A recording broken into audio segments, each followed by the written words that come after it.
저는 이제 개인적으로 부르심의 이제 특성상 이제 열방을 많이 다니면서 선교 현장을 이제 보고 또 선교사님들을 만나고 그들에게 이제 일꾼이 필요한 것 또 선교 현장의 필요들을 이렇게 보고 이제 후방에 돌아와서는 지역 교회들을 섬기고 선교 훈련을 지원하고 또 교회들이 선교적 교회가 될 수 있도록 또 함께 돕고 사역을 하고 선교 후보생들도 또 만나서 도전하고 세우고 하는 일들을 쭉 하는데 이렇게 하다 보면 어느 순간 좀 까마득하고 암담할 때가 종종 있습니다. 쉽게 얘기해서 이게 언제 이게 다 되겠나 싶을 때가 있는 거예요. 선교 현장의 필요는 너무 큰데 돌아와서 하고 있는 일들을 이제 추진해 보면 그 모든 필요를 채우기에는 너무나 부족한 상황이 사실은 현실입니다. 이번에도 이제 그렇게 이걸 보면서 마음이 참 이제 힘든 그런 경험들을 했는데 이제 더군다나 큰 문제는 그렇게 이제 돌아와서 뭔가 좀 더 열심히 해야 되는데 모세 형님하고 갈렙 형님하고 달리 저는 이제 나이가 점점 들면서 몸도 더 힘들어가고 지쳐가고 이번에도 이제 그런 많은 이제 고민 가운데 있다가 2주 전에 이제 밤 비행기를 타고 인도에서 상해 공항에 내려서 3시간 이제 트랜짓 시간에 상해 공항에서 밤 비행기라 이제 몸이 너무 힘들어서 그 벤치에 이렇게 누워서 쉬고 있으면서 갑자기 이제 떠오르더라고요. 나는 여기서 왜 이러고 있을까? 이제 여러 가지 막 생각과 고민과 막 그런 것들이 막 교차되는 그런 순간이죠. 여전히 내 안에 남아있는 나의 연약함, 또 저도 왜 갈등이 없겠습니까? 제 안에 있는 막 여러 가지 갈등, 산적해 있는 문제들, 해결해야 될 것들. 그러나 좀처럼 보이지 않는 이제 그 어떤 그런 일꾼들의 일어나는 모습들. 이제 이럴 때 갑자기 이제 좀 주님의 생각이 났어요. 그러면 2000년 전 주님은 사망으로 죄로 죽어가는 이 땅에 있는 우리를 구원하시기 위해서 우리와 똑같은 인간의 몸으로 오셔서 우리 인생들과 똑같이 30년을 사셨습니다. 여러분, 예수님 그렇게 사시면서 아버지 요셉인 육신의 아버지를 먼저 보내는 가족을 잃는 아픔을 주님도 다 경험하시고 그 아버지를 이어서 목수라는 직업을 통해서 가족을 부양하기 위해서 태양볕, 이스라엘의 태양볕에서 막노동 하시면서 먹고 사는 문제가 얼마나 힘들고 어려운지를 친히 다 경험하시고요. 또 죄와 사망의 문제로 인해서 주변에 있는 사람들이 고통받고 아픔받고 착취당하고 핍박당하는 모든 것들을 다 보시고요. 결국 이제 때가 되니까 침례 요한에게 침례를 받으시고 본격적으로 이제 사역을 시작하시면서 하나님 나라 복음 증거하시고 병든 자 치유하시고 귀신 들린 자 자유케 하시고 또 제자들을 일으켜서 그들을 훈련하여 또 하나님의 나라의 비전을 그들을 통해서 이루려고 나름대로 굉장히 열심히 하셨지만 객관적인 관점에서 주님의 사역을 보면 갈릴리에서 예루살렘 왔다 갔다 하신 거예요. 그러니까 지금 우리로 얘기하면 영통에서 저기 뭐 용인시 뭐 거기 왔다 갔다.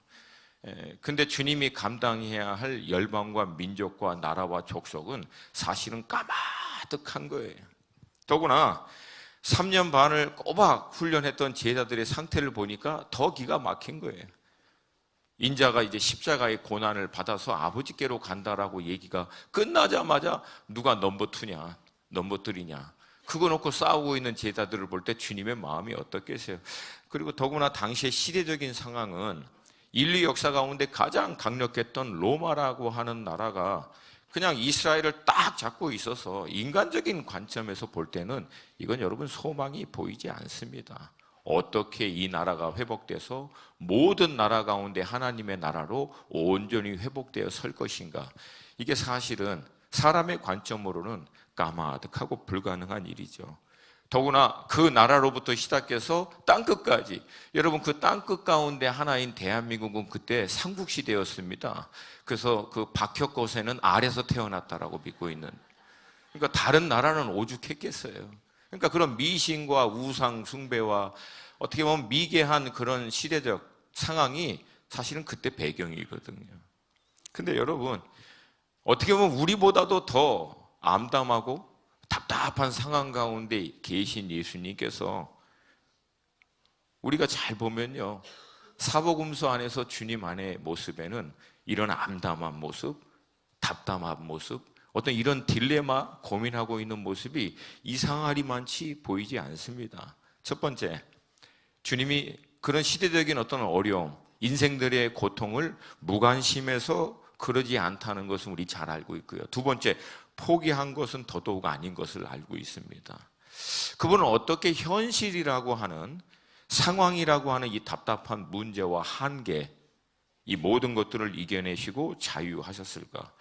저는 이제 그런 고민 이제 갖고 있다가 이제 상해공항에서 이제 한국에 와서 또 이틀 동안 계속 뭐 회의 있고 미팅이 있다가 드디어 이제 수요일 날 오전에 이제 본당에 나와서 한참 이제 기도하고 있었어요. 기도하고 있는데 찬양 가운데서 제 안에 10년 가운데 깊은 곳에서 주님이 제 안에 있던 어떤 확신으로, 믿음으로 고백하게 하신 거예요. 아, 우리 주님은 아버지 하나님을 신뢰하셨구나.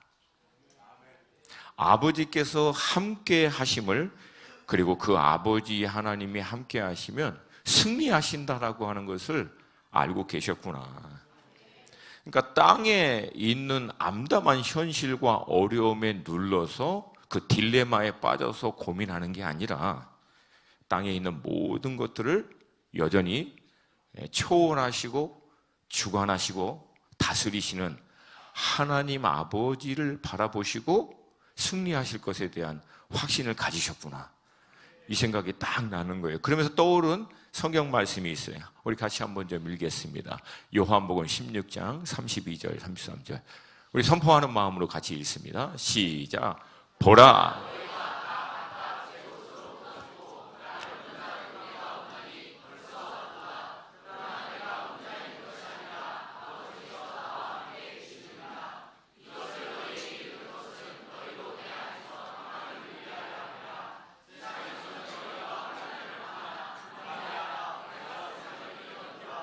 아멘. 여러분, 놀라운 것은 싸움의 결판이 아직 나지도 않았어요. 사실 본격적인 죄와 사망의 권세를 깨트리고 부활하시는 결정적인 사역의 클라이막스는 아직 시작도 되지 않은 시점입니다. 근데 예수님은 이미 선포하신 거예요. 내가 이겼다. 아버지 하나님 안에서 확신한 거예요. 이거 반드시 이긴다. 이 싸움은 반드시 이긴다. 할렐루야. 할렐루야. 이미 이기신 예수님이 우리의 삶 가운데 있기 때문에 여러분의 인생은 반드시 이깁니다. 승리로 끝납니다. 할렐루야. 제 안에 그냥 그 확신이 있으면서 그냥 막 선포한 거예요. 주님이 이기십니다. 주님이 승리케 하십니다. 주님이 다 하실 것입니다. 아멘입니까? 여러분, 이 16장 이어서 17장에는 그래서 우리가 알고 있는 대로 마지막으로 주님이 땅에서 드리는 중보 기도의 내용인데 그 내용의 핵심은 딱 하나입니다. 아버지 하나님 안에서 하나됨으로 말미암아 주님이 누리시는 평안과 확신, 그리고 땅에 있는 제자들과 인생들에게 향해서 주님이 중보하시는 내용도 저들도 우리 안에서 하나 되게 하여 주시옵소서. 두 가지 의미예요. 저들도 하나 되는 것과 또한 저들이 아버지와 내 안에서 우리와 하나 되게 해달라는 거예요. 그때 평안과 확신과 승리에 대한 담대함을 갖고 있기 때문에 그래요. 아멘입니까? 아멘입니까? 그러니까 주님은 수많은 일과 산적한 문제 앞에서도 아버지 하나님께서 이루실 것을 어떻게 믿을 수 있냐? 아버지 하나님과의 하나됨 안에서 그 확신을 가진 거예요. 아, 아버지가 하시는구나. 우리 아버지께서 결국은 이루시겠구나.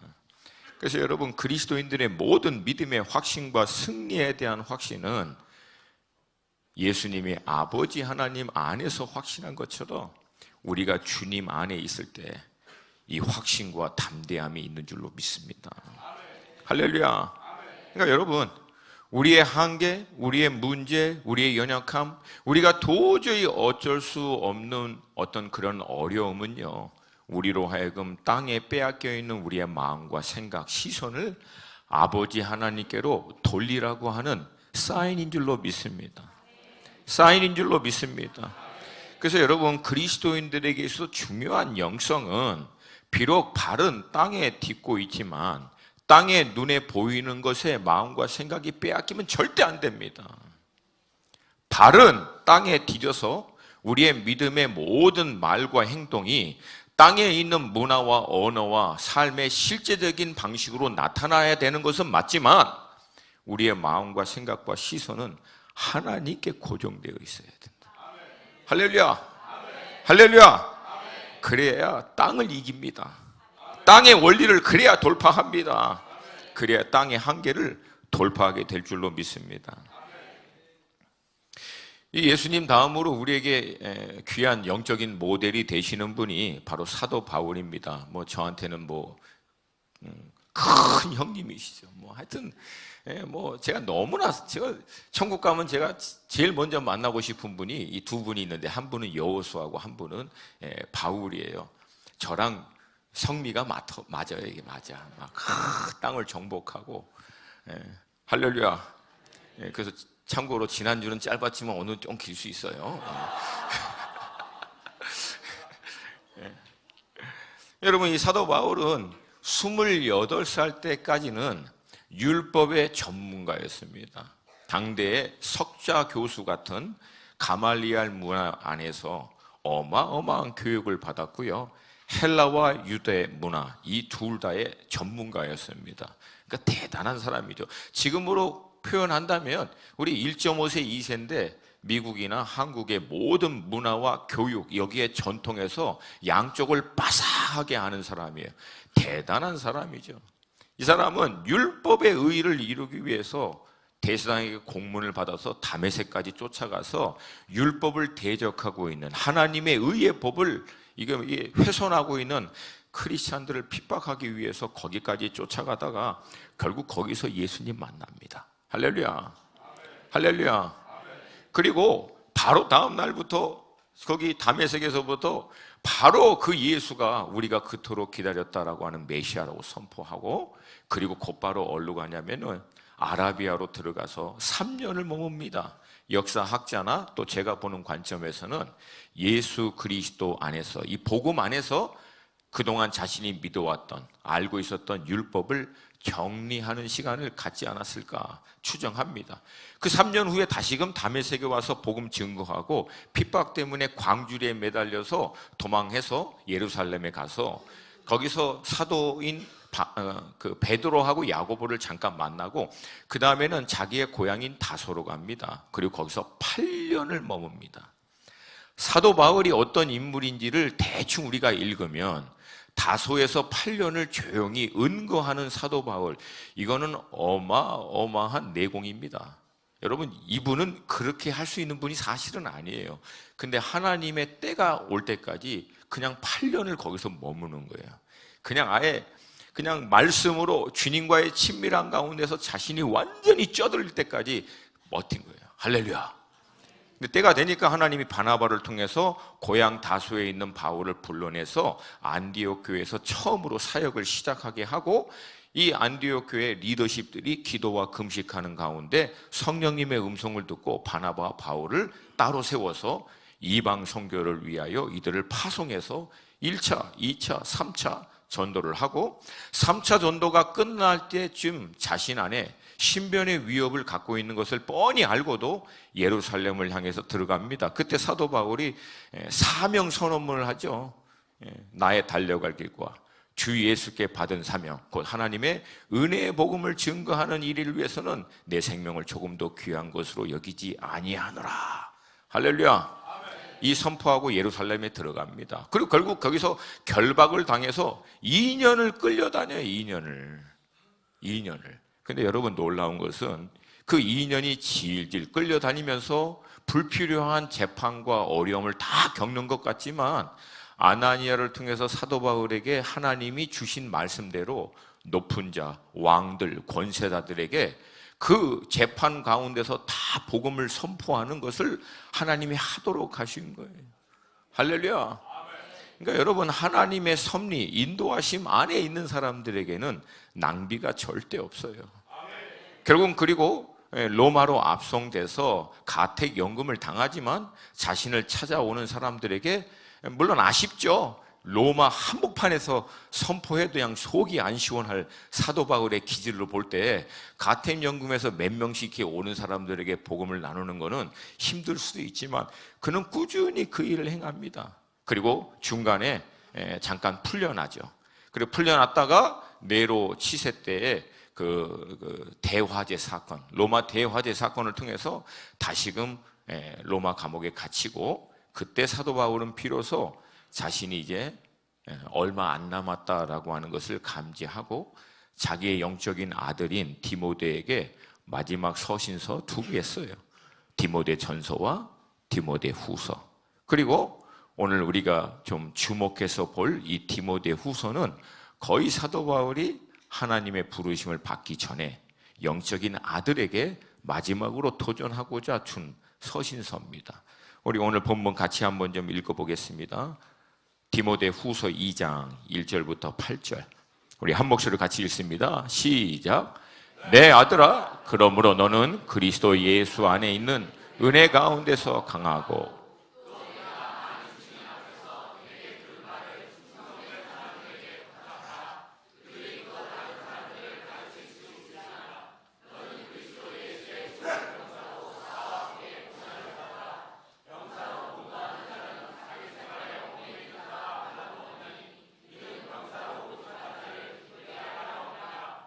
경계하는 자가 뜻대로 경계하지 아니하면 승리자의 관을 얻지 못할 것이며 수고하는 농부가 곡식을 먼저 받는 것이 마땅하니라. 내가 말하는 것을 생각해 보라. 주께서 범사에 내게 총명을 주시리라. 내가 전한 복음대로 다윗의 씨로 죽은 자 가운데서 다시 살아나신 예수 그리스도를 기억하라. 아멘. 오늘 본문 1절은 바울의 그러므로 라고 시작합니다. 이 그러므로는 이 2장 앞에 있는 1장 전체를 얘기하고 있고요. 이 1장에서는 사도 바울이 3가지 중요한 것을 얘기합니다. 첫 번째, 우리의 구원과 우리의 소명은 우리가 뭘 잘해서, 우리가 뭘 어떠함에 의해서 한 것이 아니라 우리를 향한 전적인 하나님의 은혜다. 할렐루야. 여러분, 우리 구원받은 거 하나님의 은혜임을 믿습니다. 또 구원받은 우리가 우리 각자를 향한 하나님의 계획, 하나님의 뜻에 따라 소명에 따라 살 수 있도록 한 것도 결국은 우리 하나님의 은혜인 줄로 믿습니다. 1장 9절 같이 한번 좀 읽어보겠습니다. 시작.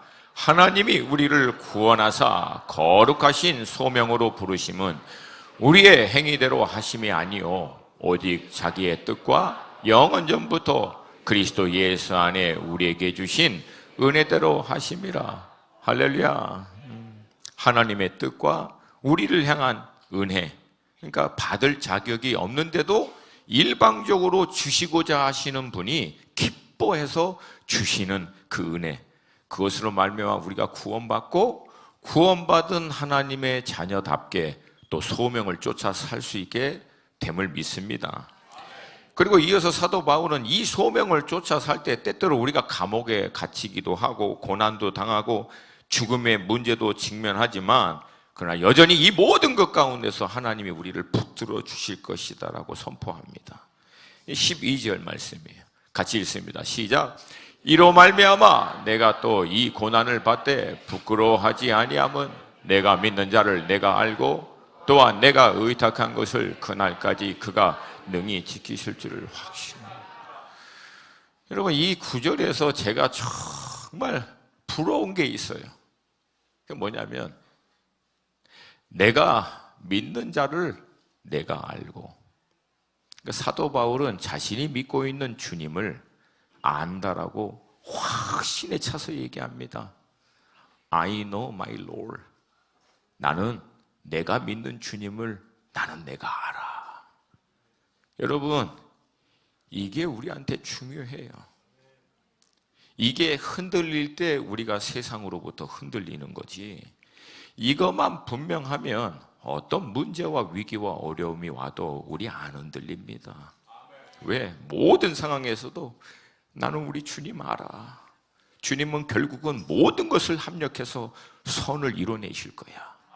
주님은 나를 향한 그분의 계획과 뜻을 이룰 때까지는 절단코 나를 놓지 않으실 거야.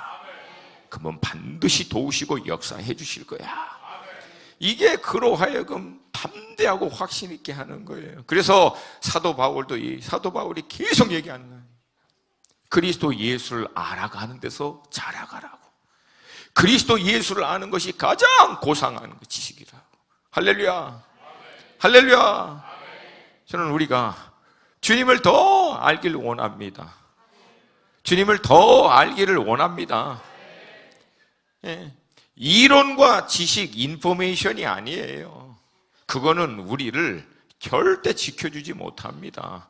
여기서 주님을 아는 것은 인격적이고 영적인 만남, 경험을 통과해서 알아. 그 얘기에 그 얘기. 글의 이론이 아니라 그냥 무슨 성경 공부 이론이 아니라 말씀을 살아내고 주님의 약속의 말씀을 붙들고 삶 가운데 부딪히는 현장에서 주님을 체험하고 경험한 걸 통해서 주님이시구나. 주님이 이런 분이시구나. 이거로 인해서 확신하는 거예요. 여러분, 이 믿음의 간증이, 경험이 놀라운 은혜가 여러분 가운데서도 충만하시기를 축복합니다. 아멘. 그리고 마지막으로 얘기하는 것은 이 소명에 따라 살지만 결국은 누구는 이 소명에 따라 살다가 결국은 떠나버리고 쓰러져 버리고, 또 누구는 마지막까지 이 소명을 쫓아 살기 위해서 고난도 함께 감당하고 헌신하는 사람도 있다. 그러니까 결국 여기서 사도 바울이 얘기하는 거, 이거 쉬운 건 아니다. 떨어져 나가는 사람도 많다. 2000년 전에 모든 그리스도인들이요, 신앙 지키기 위해서 핍박 다 경험하고 이겨낸 거 아니에요. 역사적으로 보면은 많은 사람들이 또 떨어져 나간 것도 사실이에요. 그러니까 사도 바울이 그걸 얘기합니다. 이 소명 쫓다가 떨어져 나간 사람도 참 많아. 근데 끝까지 붙은 사람도 있어. 그러므로 우리의 구원과 이 소명이 하나님의 은혜이고, 우리가 핍박을 당하지만 그분이 끝까지 지켜주시는데, 누구는 그것을 믿고 확신함으로 끝까지 이겨내는 사람도 있지만 누구는 떨어져 나가는 사람이 안타깝게 또 있지. 그러므로 내 아들아, 오늘 본문에서 얘기합니다. 강하라. 영어로 하면 be strong. 강해라, 담대하라, 그 얘기예요. 할렐루야. 할렐루야. 여러분, 제가 이 말씀을 계속 보았어요. 그러므로 내 아들아, 강해라. 이거 여러분 이론이 아니에요.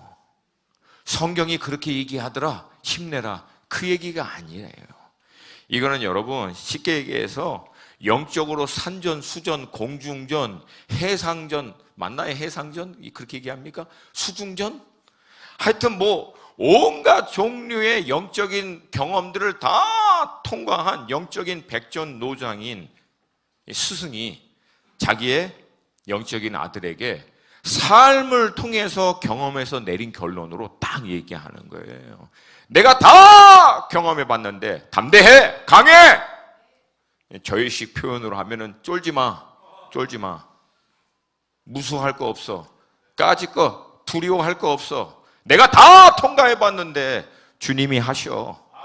주님이 역사하셔. 담대해, 강해. 이론이 아니라 경험에서 얘기하는 거예요. 경험에서. 할렐루야. 이 사도 바울이 이 시대를 살고 있는 우리들에게도 동일하게 말씀하시는 줄로 믿습니다. 아멘입니까? 근데 여기서 그렇게 강하게 될 수 있는 조건을 바로 앞 구절에서 얘기합니다.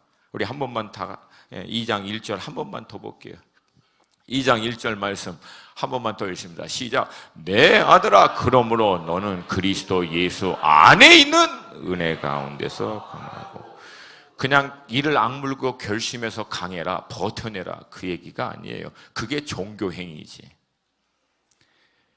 아무것도 없이 내 의지와 노력으로 이를 악물면서 버텨내는 게 종교 행위라는 거예요. 그것은 반드시 한계를 직면하고요, 무너지게 되어 있습니다. 여기서 사도 바울은 우리가 강하고 담대할 수 있는 이유를 딱 하나, 주님 안에 있는 은혜. 할렐루야. 은혜로 강하고 담대할 수 있는 줄로 믿습니다. 근데 이게 주님 안에 있거든요. 그러면 우리가 이 강하고 담대함을 주님으로부터 이 은혜를 얻기 위해선 주님 안에 있어야 한다는 거예요. 주님 안에. 할렐루야. 할렐루야. 여러분, 그래서 내가 위축되고 힘들고 어렵다는 것은 주님 안에 있는 은혜를 공급받아야 된다라고 하는 사인이라는 거예요. 아멘. 그래서 때에 따라 우리에게 그냥 풍성하게 주실 그 주님 앞에 우리가 달려가는 거예요. 다시 주님, 나를 당신의 은혜로 충만하게 채워주시옵소서. 할렐루야. 여러분, 외부의 어떤 고통, 환난, 문제, 어려움, 여러분, 이게 우리 인생 사는 동안은 늘 있습니다. 근데 여러분, 이게 없어져서 우리가 강한 게 아니라 이것보다도 더 크고 넘치는 주님의 은혜가 우리를 덮을 때 우리는 강해질 수 있다는 거예요. 담대할 수 있다는 거예요. 다시 말합니다. 우리 믿음의 문제는 문제와 어려움과 많은 한계 상황, 이것이 있는 게 근본적인 문제가 아니라 그것을 넉넉히 이겨낼 수 있는 주님의 은혜가 부족하기 때문에 그렇다는 거예요. 그 은혜를 공급받을 수 있는 자리 가운데 들어가기를 축복합니다. 여러분, 제가 좀 우리 어르신들에게는 조금 죄송하지만 세상 사는 거 만만치 않습니다. 여러분, 성경에서는 한 번도 우리가 사는 삶이 만만하고 쉽다라고 얘기한 적이 없어요. 우리 예수님도 내가 너희들을 세상에 보내는데 마치 그 느낌이 그렇다. 이리들이 우글거리는 곳에 양인 너희들 보내는 것 같다. 그러니까 이거는 살벌하다는 거예요, 사실은. 믿음의 사람으로서 사는 것도 사실은 마찬가지라는 거예요. 근데 주님은 뭐라고 얘기해요? 아무리 살벌하고 아무리 어렵고 힘들어도 걱정하지 마. 내가 너희들과 함께 할 거야. 내가 이미 이겼어. 할렐루야. 그러니까 주님의 원리는 간단합니다. 내가 아버지 안에서 승리를 확신하고 담대한 것처럼 너희들도 내 안에서 승리를 확신하고 담대하라. 그래야 자유할 수 있다는 거예요. 그 자유의 결과가 샬롬이에요. 샬롬. 그 많은 문제와 어려움 가운데서도 주님께로부터 오는 확신과 담대함이 있기 때문에 샬롬, 평안을 누릴 수 있는 거예요. 아멘. 그리고 이어서 사도 바울은 주님께로부터 받은 지상 대위임 명령을 영적인 아들 디모데에게도 동일하게 상기시켜 줍니다. 그게 2절 말씀이에요. 같이 읽습니다. 시작. 또 내가 많은 증인 앞에서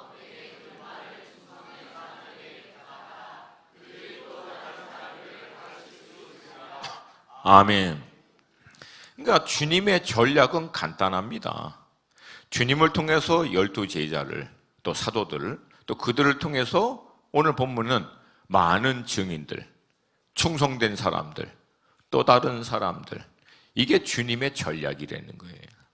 제가 왜 예수님이 사역을 하시면서 가장 심혈을, 많은 시간과 열정을 12명의 제자를 세우는 데 집중하셨을까? 의외로 그 이유가 간단합니다. 주님 혼자 감당하시면 육신의 몸을 갖고 주님도 이 땅 가운데 오셨기 때문에 방금 얘기한 것처럼 주님이 3년 반 동안 죽으라고 사역했지만 사실은 갈릴리하고 예루살렘, 이 지리적인 한계를 못 벗어납니다. 예수님도 인간의 몸 안에 계셨기 때문에. 근데 그 12명과 주님의 제자들을 세웠더니 그 제자들은 이 지리적인 한계 상황을 뛰어넘어서 결국은 온 유다와 사마리아와 땅끝까지 흩어져서 주님이 할 수 있는 사역의 바운더리를 초월해서 어마어마한 사역들을 감당합니다. 할렐루야. 할렐루야. 그래서 여러분, 저도 아무리 여기저기 뛰어다녀봐야 만약에 제가 혼자 하면 제가 뛰어다닐 수 있는 그 영역이 제가 할 수 있는 최선입니다. 근데 그런 저의 사역을 통해서 지난 10몇 년 동안 부족하지만 하나님이 세워주신 그런 선교사들, 그런 하나님의 사람들이 자기의 부르심에 따라 그 지역과 영역 가운데 흩어져서 사역을 하니까 저를 통하여 나온 제자들이, 또 그들을 통하여 나온 제자들이 결국은 열방과 민족에까지 뻗쳐나가는 거예요. 할렐루야. 그래서 여러분, 결국은 사람을 세우는 거예요. 제자 세우는 거예요. 할렐루야. 할렐루야. 여러분, 신앙생활에서 여러분들의 결국 남는 열매는 저는 딱 두 가지로 봅니다. 첫 번째, 내가 얼마나 그리스도 예수를 닮아가고 있는가. 이건 우리의 인격적 또 성품적 성숙을 얘기합니다. 두 번째는 얼마나 나를 통해서 주님의 이 동일한 부르심을 쫓아 나아갈 수 있는 일꾼들, 충성된 제자들이 일어나고 있는가. 이 두 가지가 우리 신앙의 모든 열매고 결론이에요. 주님 오랫동안 믿었는데 성품이, 인격이 안 바뀌어. 여러분, 죄송하지만 이건 뭔가 잘못되어 있는 거예요. 주님을 오랫동안 열심히 쫓아서 주님의 뜻에 따라 사는데 나를 통해서 또 다른 영혼들이 일어나는 게 없어. 이것도 여러분 뭔가 맞지 않아요. 그러니까 결국 내가 신앙생활을 그리스도 예수의 제자로 잘 하고 있다라고 하는 증거는 딱 두 가지뿐이 없어요. 내가 그리스도의 장성한 분량에 이르도록 나의 인격과 성품이 변화되어 내 안에 예수님의 모습들이 회복되는 거예요. 동의하시면 크게 아멘. 또 하나는 그런 나를 통해서 똑같은 예수 그리스도를 닮아가고 주님의 명령인 이 사역을 감당하는 제자들이 일어나는 거예요. 근데 여러분, 제가 신앙생활을 오래 하다 보니까 이 두 양상이 이렇게 극단으로 갈라져서 어떤 경우엔 둘이 싸워. 뭐냐면 한 사람은 어떻게 보면 이게 도 닦는 식의 신앙이에요. 그래서 성품과 인격과 아름다운 인격, 이거 무시하는 얘기가 아니라 이거 정말 귀중한 건 맞아요. 근데 그렇게 자기가 성숙하고 발전되는 거에 비해서 주변에 그 사람을 통하여 영혼들이 그리스도의 좋은 일꾼으로 세워지는 건 좀 잘 안 돼. 그래서 이 사람들은 또 반대로 막 일꾼도 세우고 막 사람도 세우고 막 그 일을 통해서 막 사역들은 확장되는데 그 안에 있는 인격과 성품이 그리스도 예수를 닮아가는 모습들이 좀 잘 안 보여. 그래서 막 상처도 있고 막 싸우고 막 그럴 때도 있고, 그래도 막 도전하라 막 하니까 일은 막 진행되고 나가긴 하는데 재밌게도요, 이 둘이 싸워요. 나중에 그게 뭐예요? 저 예수도 안 닮은 것들 저 막 어떻게 성품이 저래가지고 막. 여기는 뭐해? 닮으면 뭐해? 도 닦냐 지금?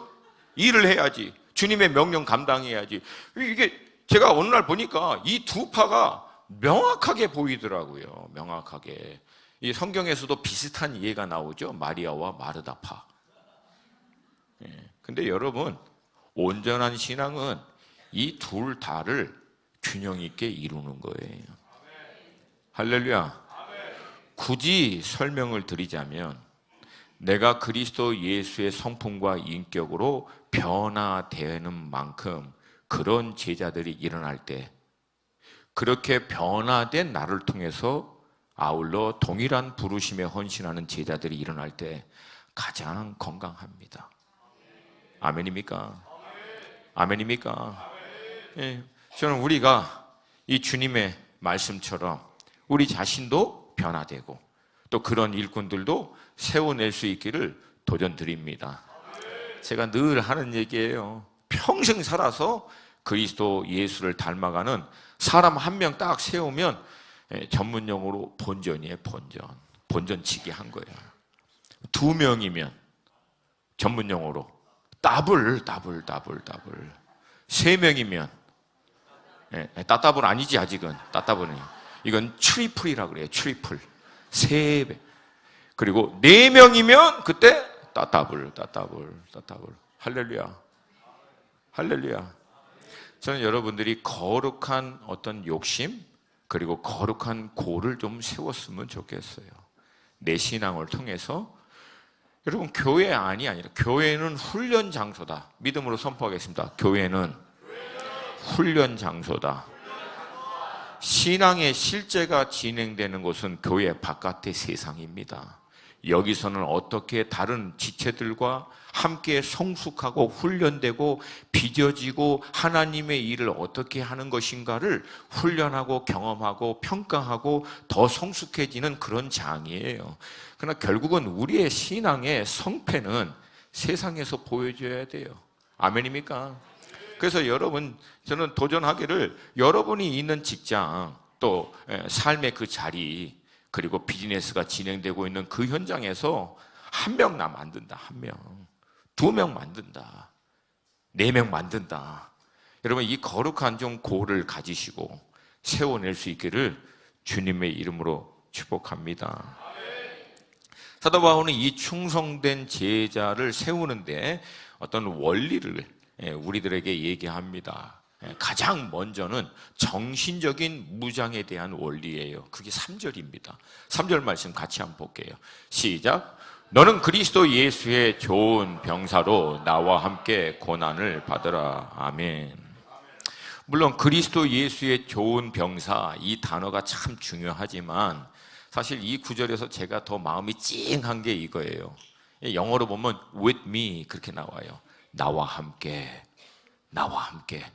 고난을 받는데 혼자 받는 게 아니라 아들아, 함께 받자. 우리 함께 감당하자. 할렐루야. 할렐루야. 여러분, 주님이 이 몸인 공동체를 허락하신 이유는 함께 하기 위함인 줄로 믿습니다.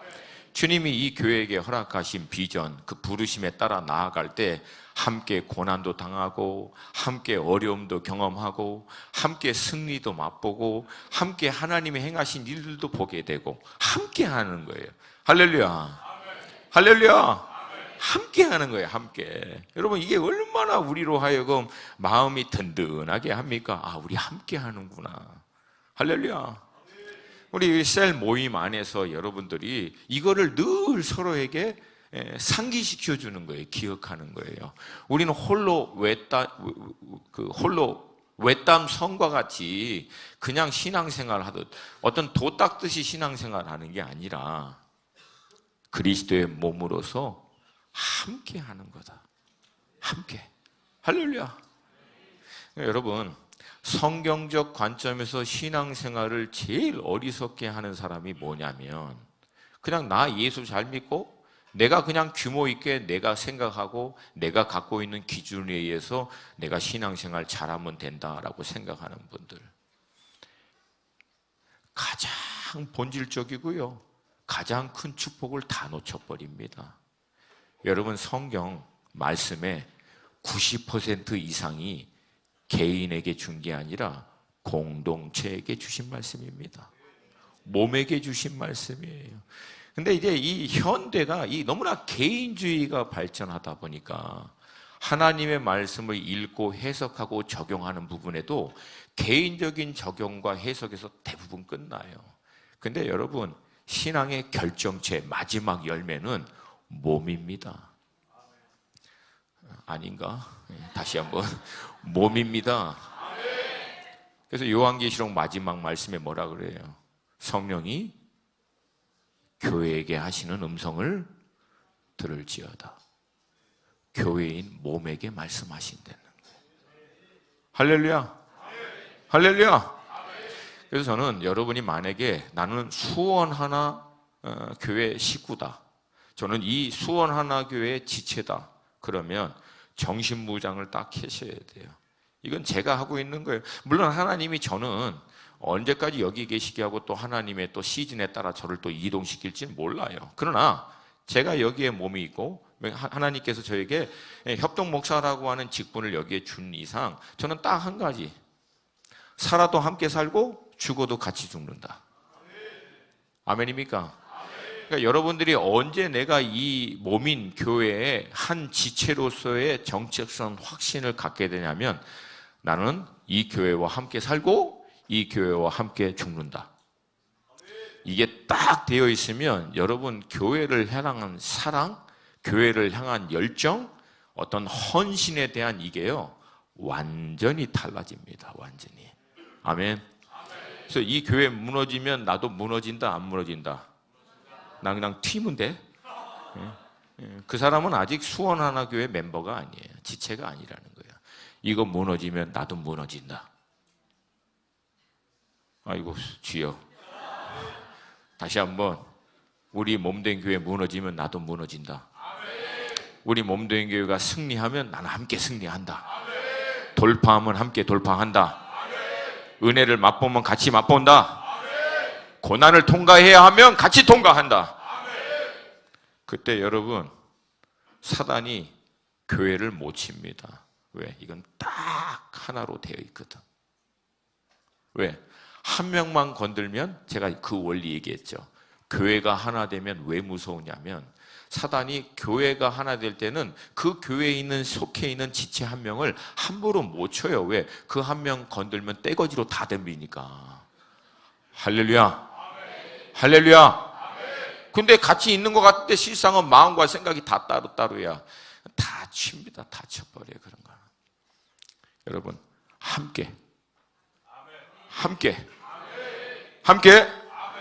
우리 좌우에 계신 분에게 손을 불끈 쥐고 강력한 눈빛으로 함께.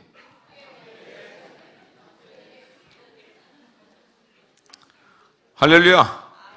예수님 얘기합니다. 보라, 때가 되면 니네들이 나를 두고 다 도망갈 것 같지만 내가 혼자가 아니라 아버지께서 나와 함께 계시느니라. 아버지와 내가 함께야. 함께. 이게 예수님으로 하여금 흔들리지 않게 한 거예요. 그리고 아버지께서 행하실 거야. 할렐루야. 이 믿음의 확신이 우리 가운데 있기를 주님의 이름으로 축복합니다.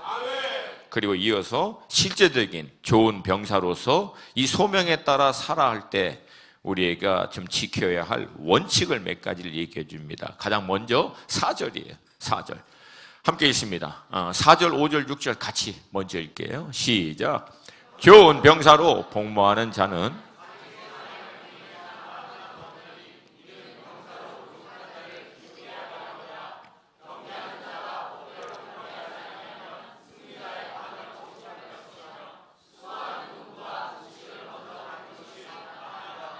아멘. 이 4절의 말씀을 우리가 잘못하면 좀 오해할 수 있어요. 병사로 복무하는 자는 자기 생활에 얽매여 있는 자가 하나도 없나니 이는 병사로 모집한 자를 기쁘게 하려 함이라. 그러니까 이 말씀은 주님은 우리의 일상의 삶과 문제, 실제적인 어려움에 대해서 관심이 없다, 그 얘기가 아니에요.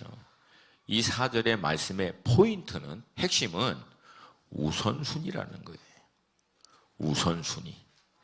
나를 그리스도 예수의 좋은 병사로, 그리스도의 사람으로 불러주신 주님 앞에 주님이 정말 주인된 삶. 이전에는 내가 주인이었잖아요. 내 계획, 내가 원하는 것 쫓아 살다가 아니겠다 싶어서 이젠 예수님을 구주와 주인으로 영접하신 줄로 믿습니다. 그러면 주인 대신 예수님의 의중과 뜻을 쫓아 사는 삶을 우선순위로 삼겠다는 거예요. 할렐루야. 신앙생활이 왜 복잡하고 왜 이렇게 힘드냐? 우선순위가 엉켜있는 사람은 늘 신앙생활이 복잡합니다. 그리고 혼란스러워요.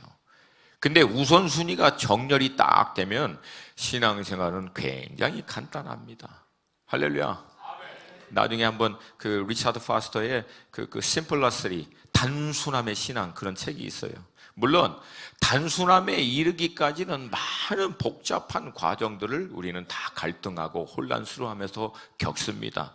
그러나 어느 정점에 딱 가면 신앙생활은 굉장히 단순해져요. 왜? 예수 그리스도를 우선으로, 중심으로 삶이 딱 정리가 되기 때문에 그래요. 할렐루야. 할렐루야. 이 과정이 좀 힘들고 어려울 수는 있지만 정말 우리가 주님 중심으로, 주님을 우선순위로 살겠다라고 결단하면, 그리고 거기에 맞추려고 몸부림치면 주님은 정확하게 맞춰주십니다. 할렐루야. 그때 남들은 막 복잡하고 막 골치 아파하고 혼란스러워할 때 나는 분명해. 너무 단순해. 주님 말씀하시면 움직이는 거야.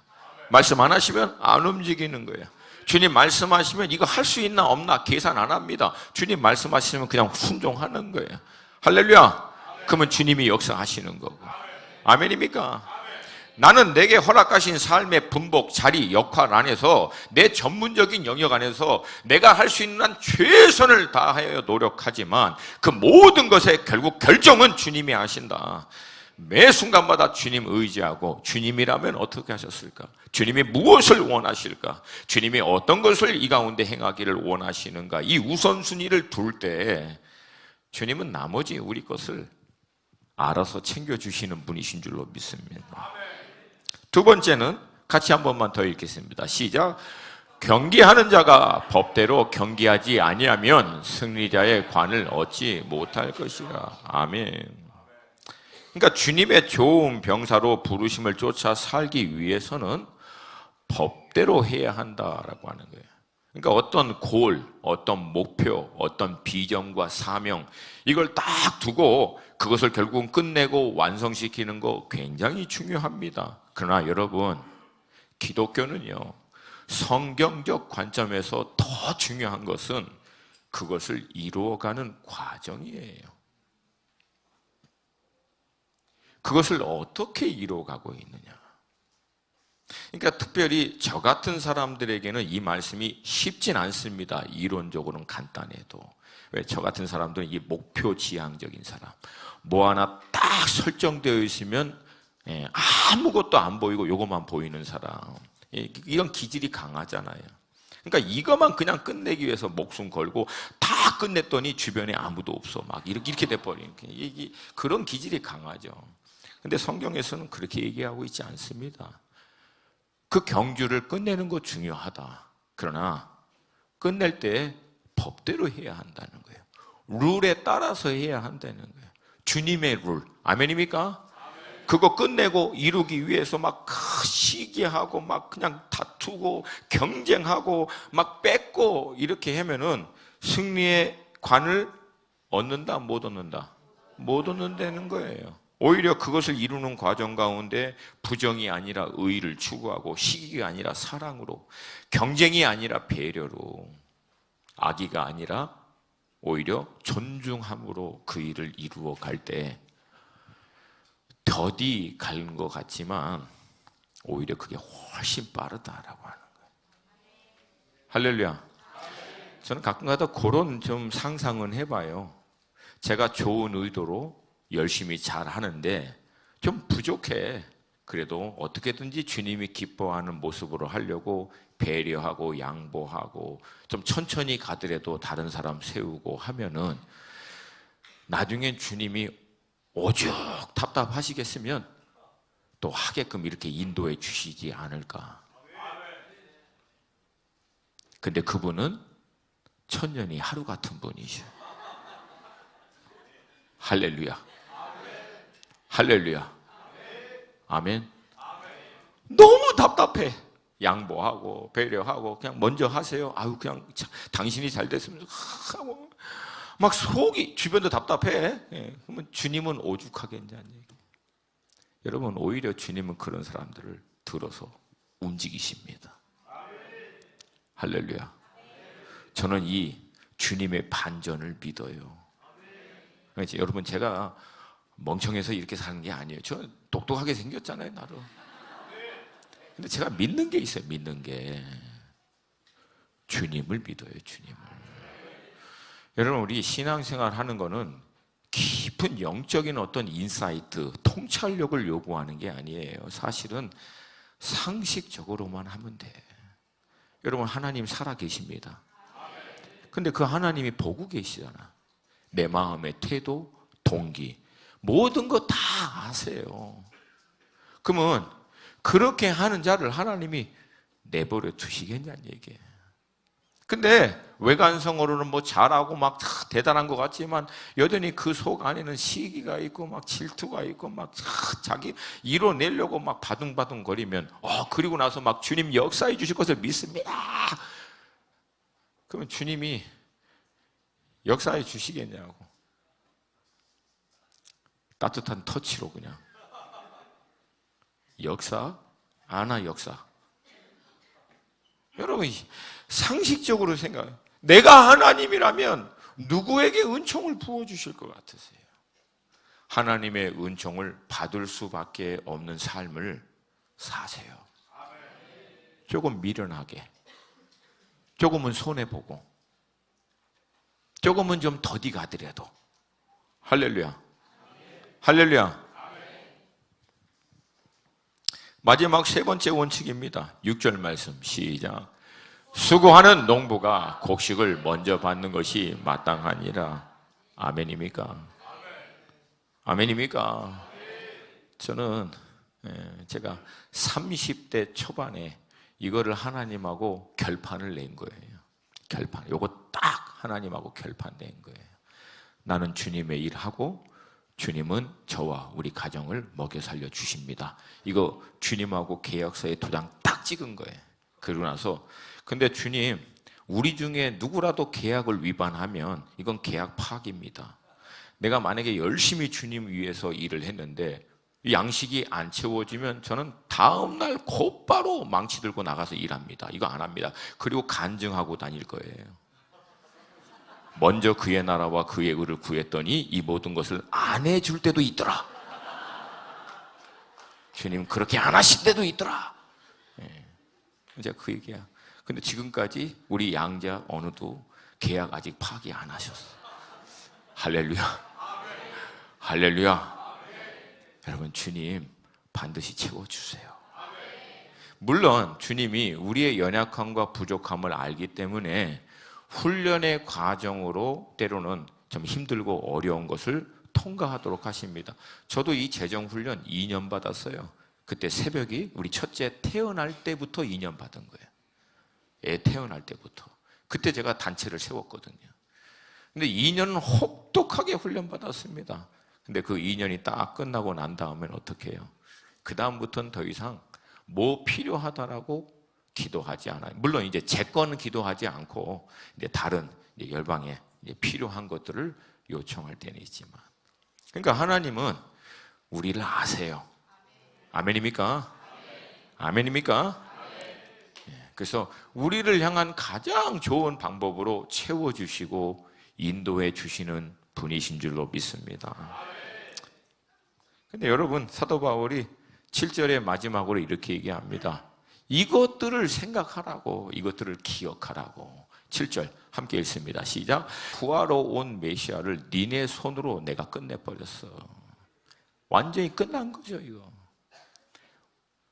우리의 믿음의 삶 가운데서도 그런 결정적인 때가 와요. 이젠 끝났구나. 안 되는구나.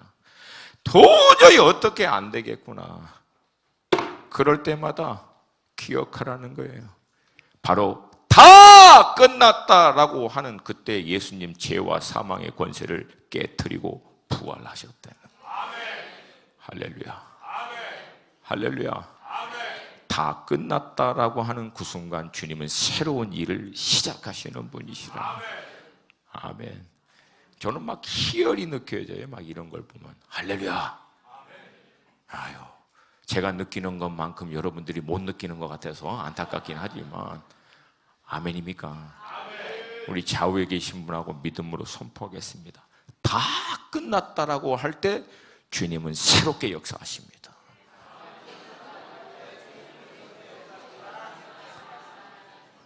아멘. 앞서 말씀드린 대로 제가 이제 인도 들려서 상해 공항에 새벽 5시에 도착해서 8시 반 비행기 기다릴 때 밤 비행기여서 몸이 너무 힘들어서 상해 공항 거기 벤치에 이제 백팩 이렇게 베고 이렇게 자면서 그냥 그런 거예요. 이게 언제 다 되겠나 이게. 주님 이거 어떻게 합니까 이거.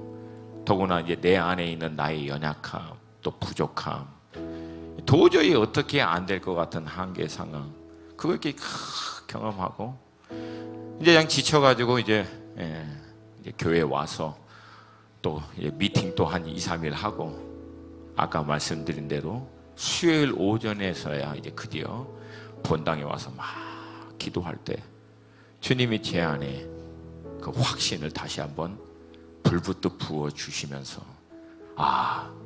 주님이 하시겠구나. 한참 기도할 때 마지막에 주님이 제게 보여주신 장면이 있어요. 이건 저 개인적인 차원이에요. 보여주신 장면은 상의 그 벤치에 제가 이렇게 누워 있을 때, 지쳐 있을 때 제 머리맡에 주님이 서 계시는 장면을 기도 마지막 때 보게 해주셨어요. 주님 그때도 함께 하셨구나. 지치고 내 문제, 어려움, 갈등, 그냥 뭐 도저히 어쩔 수 없는 그 상황에서 이렇게 쪼그리고 있을 때 주님 거기 함께 하셨구나. 사랑하는 여러분, 여러분이 도저히 어쩔 수 없다라고 하는 그 문제와 어려움에서 지쳐서 주저앉거나 넘어져 계시는 그 자리에 우리 주님 함께 하십니다. 주님에게 괜찮아! 내가 다 이겼어. 내가 다 끝냈어. 그리고 내가 끝내버릴 거야. 아들아, 딸아, 다시 한번 화이팅. 아들아, 딸아, 다시 한번 화이팅. 내가 끝내버릴 거야. 내가 끝내버릴 거야. 할렐루야. 2000년 전 예루살렘과 갈릴리 그 작은 동네에서 시작한 이 하나님 나라의 복음은 지금 전 열방과 민족과 족속 가운데 퍼져나가고 있어요. 그 기독교를 대적하기 위해서 수많은 나라도 일어나고 수많은 이론, 철학, 학문 다 일어났지만 그 복음을 대적했던 나라들 다 사라져버리고 그 이론들 다 무너져버리고 여전히 예수 그리스도의 복음은 지금도 살아서 역사하고 있는 줄로 믿습니다. 그 주님이 얘기하세요. 여러분들에게 아들아, 딸아, 내가 세상을 이겨노라. 네 인생에서도 내가 이겨버리게 할 거야. 나만 신뢰해. 나만 쫓아와. 아멘입니까? 우리 믿음으로 다 함께 좀 손을 들고 오늘 좀 주일 예배지만 우리 같이 좀 기도했으면 좋겠어요. 믿음으로 여러분 선포하는 게 중요해요. 믿음의 선포는 영적인 공기를 바꿔버립니다. 여러분을 덮고 있는 현실이라고 하는 실제라고 하는 세상의 문제와 어려움 이것들을 믿음의 선포로 싹 걷어버리고 하나님의 하늘의 문들을 열어버리고 하나님의 새로운 기름 부으심과 은혜를 부어주시게 됩니다. 믿음으로 선포할 때 우리 하나님 승리하셨습니다. 우리 주님 부활하셨습니다. 우리 주님이 승리하셨습니다. 주님 안에서 우리도 반드시 승리하십니다. 주님 안에서 우리도 반드시 승리합니다. 우리 주님의 이름 한번 부르고 같이 짧지만 같이 기도하겠습니다. 주여! 최근에 제가 꽂힌 찬양이 하나 있어요. 딱 영적으로 꽂힌 그 찬양의 후렴이 Waymaker, Miracle Worker, Promise Keeper, Light in the Darkness. God, that is who you are. That's who you are. 길을 내시는 분, 기적을 행하시는 분, 약속을 지키시는 분, 어둠 가운데 빛 되시는 분, 하나님, 그게 당신이십니다. 내 인생에 하나님이 길을 내십니다. 반드시 기적을 행하십니다. 약속을 지키십니다. 아무리 어렵더라도 빛이 임하십니다. 그분이 나의 하나님이십니다. 우리의 하나님이십니다. 할렐루야! 할렐루야! 할렐루야! 우리 함께 찬양하면서 오늘 예배를 마치길 원합니다. 우리 함께 찬양합니다. 일을 행하시는 하나님을 찬양합니다. 승리하신 우리 주님을 찬양합니다. 그 주님 안에서 우리가 이 승리의 확신을 가지고 담대함으로 믿음의 이 싸움을 감당하게 하여 주시옵소서. 주님이 행하실 줄로 믿습니다. 사망을 깨고 부활하신 주님, 우리의 삶 가운데 다 끝났다라고 하는 그 순간에도 놀라운 반전을 행하실 주님을 찬양합니다. 주님이 반드시 우리를 승리케 하실 것입니다. 승리케 하실 것입니다. 모든 영광과 찬송을 홀로 받아 주시옵소서. 이 한 주간도 우리를 승리케 하실 주님을 찬양합니다. 할렐루야. 감사드리며 예수님의 이름으로 기도합니다. 아멘. 오늘 예배 마쳤습니다. 승리하시는 주님과 함께 한 주간도 승리하시기를 축복합니다.